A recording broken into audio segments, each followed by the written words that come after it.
thing to continue to do is just to make things. Everything gets in the way of your ability to get into your studio and make work, or however you make work, right? Wherever that creative space, wherever you find yourself in that creative space. So,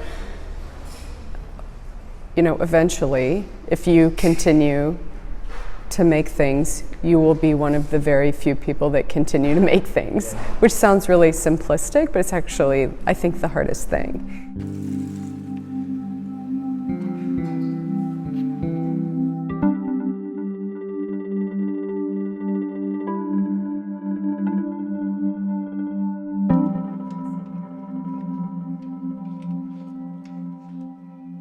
The works in Accidental Vestiges all relate to one another in different ways, but they're not all of the same series. So the works in what I would call the main gallery or your larger gallery, for the most part, are exploring similar issues where I'm combining cultural objects in still life format with deep time imagery, so kind of landscape, and thinking about the human in nature, and also kind of Earth's evolution, like geological time, and there's strains of issues around climate change and things like that in the work as well. The works in the smaller gallery are a little bit older, not much, just within the decade, but they are more in keeping with this kind of understanding of using cultural objects to represent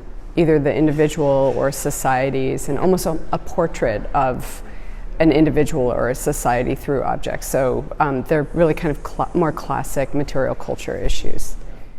So I designed the furniture that holds the work, and the table is really relevant within my work. But it is also, not only does it hold symbolism, but they are essentially props. So they integrate these objects into a possible kind of domestic realm, right? It alludes to domesticity. So you'll always find kind of table imagery within my work, even this kind of this huge overblown table in this particular case. I'm also using the table in this case for an understanding of stratigraphy, or thinking about things from almost a vertical timeline, or they're called timetables essentially.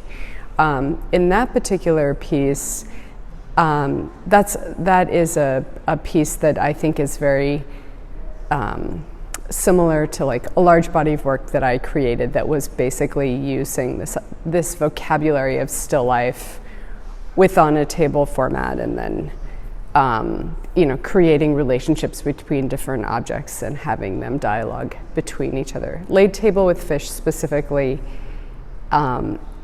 continues to be relevant for me because there's just so many different layers of symbolism behind that particular animal, the fish. So there's proto-Christian symbolism, there's obviously Christian symbolism, there's also the fact that we're emptying our oceans of fish, and we're living through the sixth extinction essentially. And then we also have invasive species like Asian carp, and so it's also a symbol of plenitude, but it's also really depleted of the tangible, because it is clear. You can see through it. It's there, but it's kind of elusive. It's not there at the same time. So I think it works on many different levels.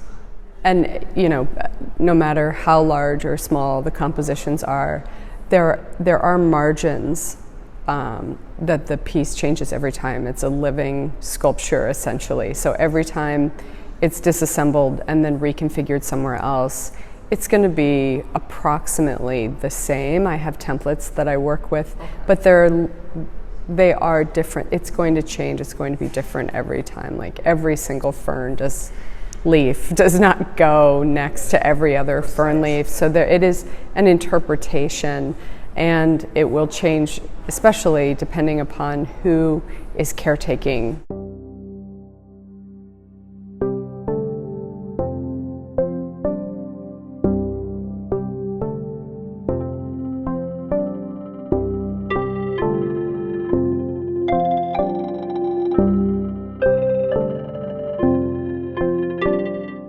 I think the way that I choose objects changes depending upon what my focus is in my practice at any given time. So in the case of the Whatnot 1 and Whatnot 2, the Black sister pieces in the smaller gallery, the majority of the objects found on those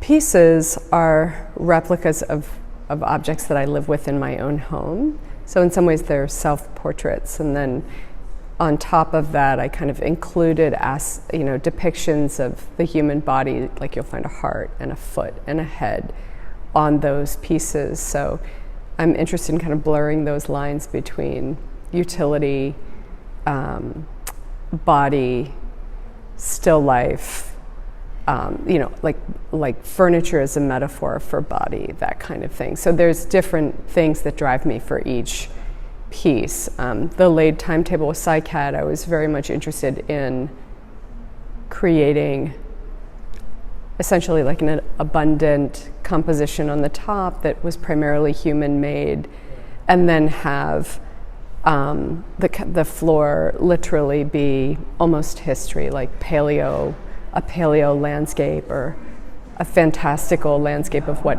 a paleo landscape might have looked like.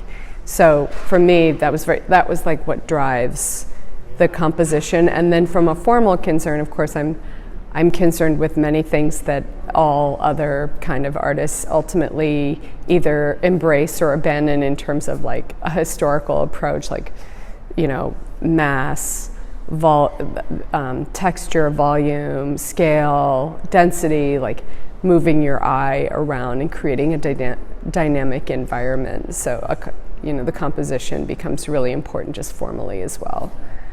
It's like I knew that I wanted this particular table to be pierced so that there was like a perpetuity of life that was literally growing up through, permeating through the table and shedding over the cultural objects. So that was the starting point of where I wanted to place things on the composition. If you continue to make things, you will be one of the very few people that continue to make things, which sounds really simplistic, but it's actually, I think, the hardest thing. Because our society isn't exceptionally supportive, I think, of the arts.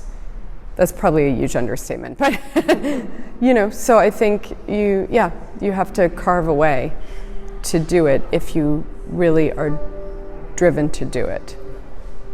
And you're in a very supportive environment if you find yourself in school for making art, but once you leave that foundation, it can be very difficult to continue. Yeah.